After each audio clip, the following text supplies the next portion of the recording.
అంటూ ప్రతిరోజు ఉదయం మనం సుప్రభాతంతో లేస్తూ ఆమె గాత్రాన్ని మనమందరం వింటూ భగవంతుడి సన్నిధిని ఆస్వాదిస్తూ ఉంటాం. మరి ప్రముఖ గాయని ఆమె భగవాన్ శ్రీ సత్యసాయి బాబా వారి చెంత ఎన్నో కచేరీలను చేసి స్వామి ప్రేమకు పాత్రులయ్యారు. వారే ఎన్నో శుభలక్షణం, వారిని సాధనగా మనం ఆహ్వానించాం. సాయిరామ్. ప్రముఖ ఆధ్యాత్మిక గురువు, అలాగే స్వామివారి చెంత ఎన్నో సంవత్సరాలుగా స్వామివారి సేవలు చేస్తూ స్వామి కారుణ్యానంద గారు భగవాన్ శ్రీ సత్యసాయి బాబా వారిని తమ గురువుగా ఎంచుకున్నారు. మరి అలాంటి స్వామి కారుణ్యానంద గారి యొక్క ఆదర్శమైన జీవితంలో ఆ సేవాభావాన్ని మనం కూడా నేర్చుకుంటూ వారిని సాదరంగా ఆహ్వానిద్దాం. సాయిరామ్. సాయిరామ్. స్వామి కారుణ్యానందకు స్వామి గోపాలకృష్ణుడిగా కృష్ణ పరమాత్మగా దర్శనమిచ్చారు.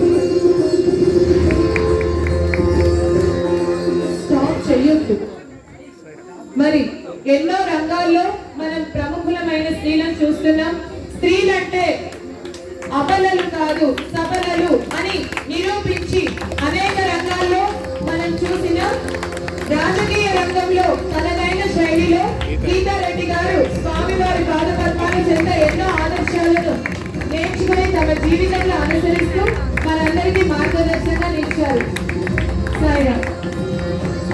మరి ప్రముఖ సినీ నటి వెలుగుల విలువల ప్రపంచంలో తను స్వామివారి చెంత నేర్చుకునేటువంటి విలువలను ఎప్పటికీ తను ఆచరిస్తూ అందరికీ కూడా తను ఒకే ఒక నియమం పెట్టుకుని అందరికీ కూడా ఒక ప్రత్యేకమైన గుర్తింపును తీసుకుని ఆనందాన్ని అందిస్తూ సినీ రంగంలోనే బాల వికాస్ విద్యార్థిగా ఉంటూ తను ఇప్పటికీ స్వామి భక్తురాలుగా మనందరికీ చిరు పరిచయస్తురాలు ఆమె సాయి పల్లవి గారు.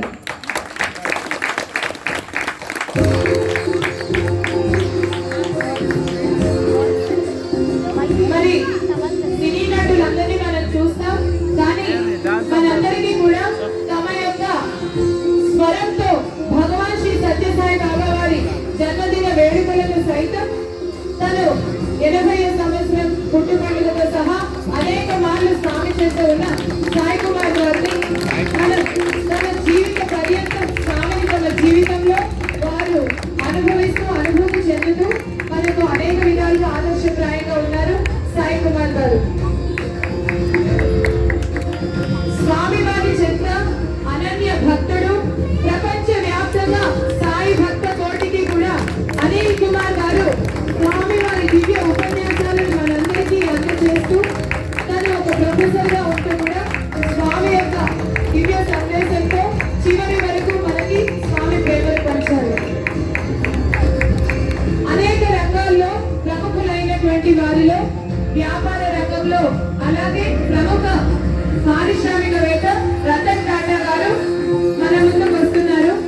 వారు చిన్నప్పటి నుంచి కూడా భారతదేశం అంతటా ఇది అది అని లేకుండా అన్ని రంగాల్లో వారి వ్యాపారంలో ముందుండి అయినా సరే సమాజానికి స్వామివారి సేవా స్థితితో ఎన్నో సేవా కార్యక్రమాలలో పాల్పంచుకుంటూ స్వామివారి దివ్య అనుగ్రహాలను మోస్తున్నారు. రతన్ టాటా గారు 2010వ సంవత్సరంలో స్వామి దగ్గరికి వచ్చిన తర్వాత ఆయన మరి స్వామి అనుమతితో మనకి ఇప్పుడు MBA అమ్మాయిలకు అనంతపూర్లో కాలేజీ 2012-13 సంవత్సరంలో కట్టించి మరి ఆయన డాక్టర్ ప్రోత్సాహం రతన్ టాటా గారు ఇప్పుడు లేరు మా ముందు. ఆ విధంగా స్వామి భక్తులు ఆయన.